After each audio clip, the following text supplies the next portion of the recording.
നട്ടലിന് വേണ്ടിയിട്ട് നമ്മൾ ചെയ്യേണ്ടത്, ഞാൻ പറയുന്നത്, ഒരു അരമണിക്കൂർ 3/4 മണിക്കൂർ കഴിയുമ്പോൾ ഒന്ന് എഴുന്നേറ്റ് നിൽക്കുകയും നടക്കുകയും ചെയ്യണം.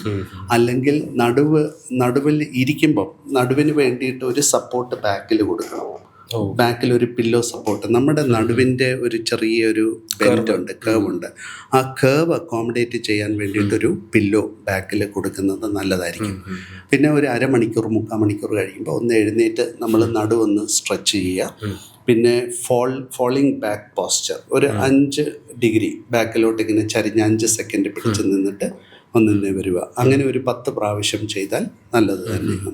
ഇത് തന്നെയല്ലേ ഗ്രാജുവലി ഡിസ്ക് ബൾജിലോട്ടോ അല്ലെങ്കിൽ പ്രൊലാപ്സിലോട്ടോ ഒക്കെ പോകുന്നൊരു കാര്യം ഇത് തന്നെയാണ്? തീർച്ചയായിട്ടും. നമ്മുടെ ശരീരം ആദ്യമേ ഒരു സിഗ്നൽ കൊടുക്കുന്നതായിരിക്കും, വേദന.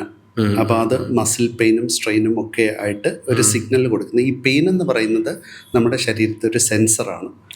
അപ്പം അതിനെ നമ്മൾ അതികടന്ന് നമ്മൾ വല്ലതും ചെയ്യുവാണെങ്കിൽ ഇഞ്ചുറീസ്, എന്തോ ഒരു കുഴപ്പമുണ്ട്, സിഗ്നൽ കൊടുക്കുന്നുണ്ട്, ഉടനെ നമ്മൾ സൂക്ഷിക്കുകയാണെങ്കിൽ നല്ലത്.